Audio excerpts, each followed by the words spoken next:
yung ni Martin at saka ni Sara, daanin nila sa eleksyon. Wala naman nagsasabi na pag nagbago ka ng konstitusyon ay automatic presidente si Martin.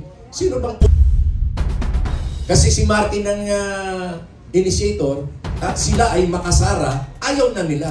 So, maglugmok na lang tayo habang panahon, habang buhay. Dahil lang na makasara kami, ayaw namin ng Chacha. Galit kami kay Martin. Ayaw namin ng Chacha. Dahilan ba yun? Dahilan ba yun? Maglugmok na lang tayo habang panahon, habang buhay. Hindi naman vote buying yun dahil walang eleksyon. Hindi ko naman sinabi, ito 100, iboto mo si Mayor, ha? So, walang bawal doon. Kaya nagtataka ako, bakit iniimbestigahan pa yan? Eh, paano kung sabihin ko, ako nagbigay ako ng pera dyan, para pang gastos nila sa pagpapirma, Paano masama ron?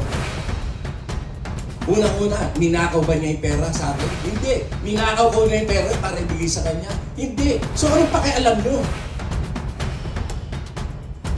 Po, Vlogger ng Bayan, magandang hapon po, Secretary Larry. Magandang hapon. So, ang aking katanungan po, medyo mainit kasi ang usapin tungkol sa charter change, yung pagsusulong ng ating pagbabago ng Constitution. At bilang Secretary po kayo ng Office of the Presidential Advisor for Poverty Alleviation, ano po ba yung magiging stand nyo dito? And kung sakali po na maituloy ang pagsusulong ng pagbabago ng konstitusyon, ang sinasabing konstitusyon ni Cory dati, is ano po ba ang may tutulong nito upang mabawasan or hindi man masupil ang kahirapan sa Pilipinas? Ano po yung stand nyo sa pagsusulong ng konstitusyon? Kaya dapat yan, kung ako masusunod dyan, isusulong ko yung Chacha. Aside from the economic provisions, isusulong ko rin yung political provisions at yung pag-shift into parliamentary from presidential para mas mapabilis ang pag-decide at ang pagpapatakbo ng bansa ay mas maganda. Pero this is just your opinion. Personal na opinion ko yan. Nakakainis nga lang kasi marami akong mga kakilala na ang dahilan nila, kahit anong explain ko na mas maganda yung bagong konstitusyon kasi ganito, ganyan, makakapagpaunlad sa atin. Alam mo lang kung ano ang kanilang objection? Ang objection nila sobrang babaw. At saka talagang ako matatawag katangahan yun . Ang kanila lang na objection, kasi si Martin daw kasi ang initiator. Here's what I found. Meron daw kasi si Martin ang initiator at sila ay makasara, ayaw na nila. So, maglugmok na lang tayo habang panahon, habang buhay. Dahil lang na makasara kami, ayaw namin ng Chacha. Galit kami kay Martin. Ayaw namin ng Chacha. Dahilan ba yun? Yung pagbabago ang hinahanap natin. Yung pagbabago. Yung ni Martin at saka ni Sara, daanin nila sa eleksyon. Wala namang nagsasabi na pag nagbago ka ng konstitusyon ay automatic presidente si Martin. Sino bang ulol nagsasabi no? Sinasabi nila, perpetuation to power. Asan perpetuation to power dyan? Mga tanga kayo. Okay, next. Ako, kaibigan ko si Sara. Kaibigan ko rin si Martin. Pero hindi nangangahulugan yun na hindi na tayo dapat magkaroon ng pagbabago. Dahilan ba yun? Dahilan ba yun? Ayaw namin ng Chacha kasi si Martin ang initiator. Makasara kami. Ano kinalaman yan?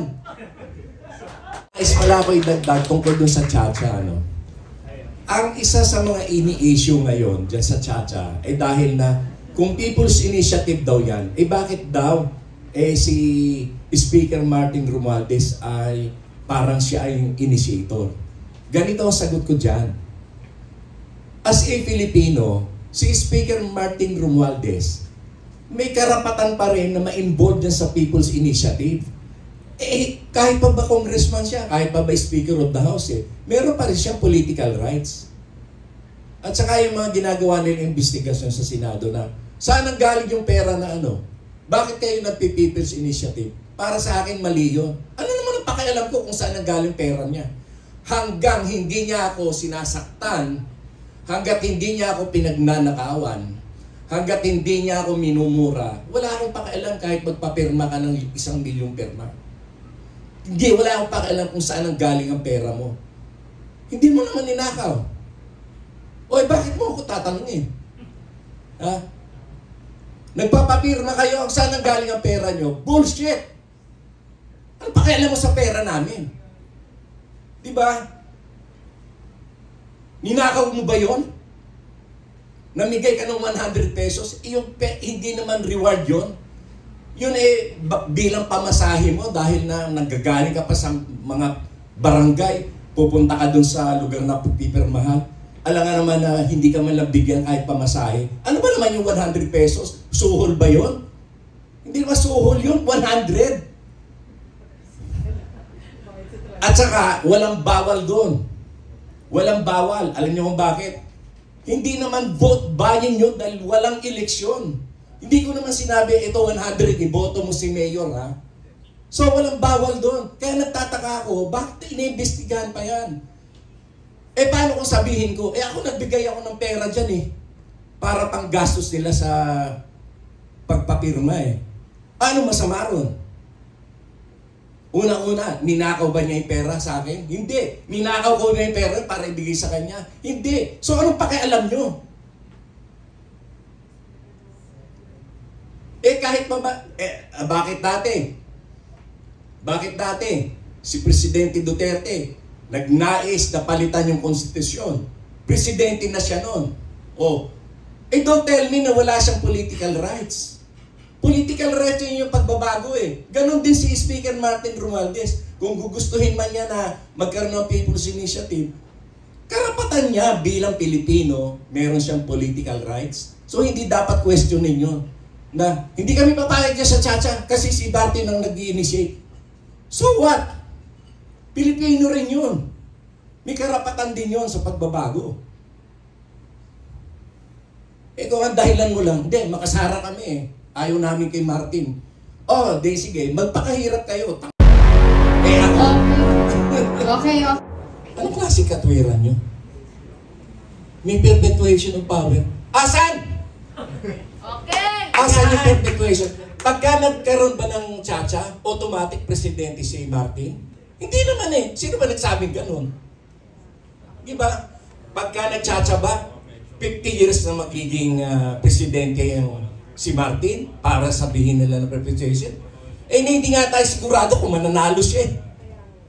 Di ba? So, asan ang perpetuation to power? Talaga yung mga tao, hindi ko malaman kung anong klaseng dahilan.